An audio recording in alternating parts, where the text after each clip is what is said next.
எல்லோருக்கும் காலை வணக்கம். இன்றைக்கி என்ன பதிவுனா, நேற்று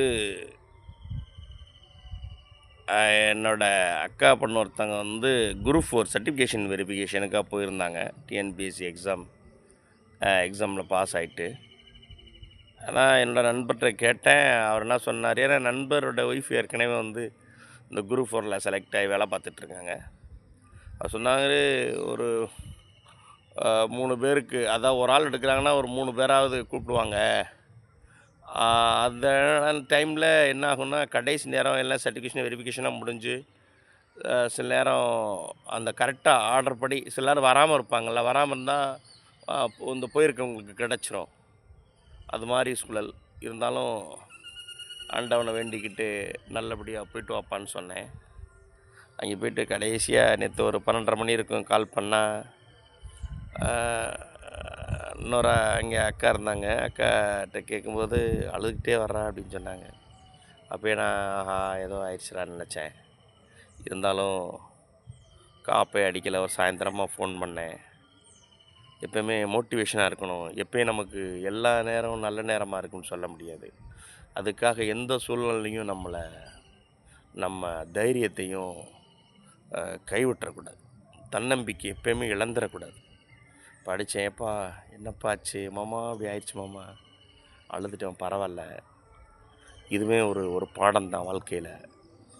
அந்த பொண்ணு சொல்லும்போது நான் நினச்சேன், 1 மார்க்கில் அந்த ரேங்க் கூடி போயிட்டாங்களே மாமா.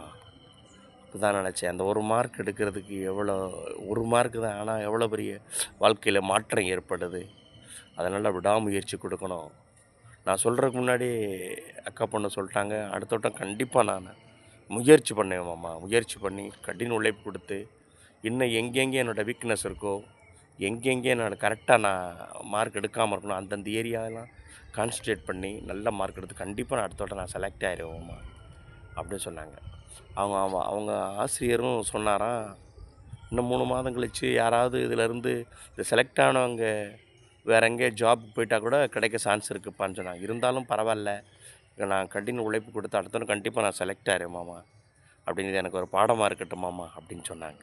அதை தான் நான் எதிர்பார்க்குறேன். மாணவர்களே, ஒவ்வொரு மார்க்கும் உங்களுடைய உழைப்பும் உங்களுடைய முக்கியத்துவம் சில நேரங்களில் இப்படி அனுபவத்தில் தான் கிடைக்கும் நமக்கு. அதனால் கடின உழைப்பு கொடுங்க. ஒவ்வொரு மார்க்கும் சாதாரணம் இல்லை. உங்கள் வாழ்க்கையே மாறி போயிடுது பார்த்திங்களா. அதனால் கடின உழைப்பு கொடுத்தீங்கன்னா வெற்றி நிச்சயம். அதனால் துவண்டு போகக்கூடாது. எந்த நிலைமையிலையும் நம்ம தன்னம்பிக்கையை கைவிட்டக்கூடாது.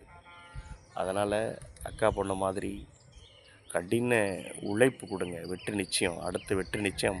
வெற்றி அடையும்போது கண்டிப்பாக அடுத்த வட்டம் இதே மாதிரி வீடியோ நான் போடுவேன். வெற்றி ஆனேன், ஜாப் செலக்ட் ஆனேன். ஓகேங்களா? தேங்க்ஸ் ஃபார் வாட்சிங் மை சேனல் சந்திரன் வனம். எந்த நிலைமையிலையும் தன்னம்பிக்கையை கைவிட்டுறாதீங்க. தேங்க்ஸ் ஃபார் வாட்சிங் மை சேனல் சந்திரன் வனம்.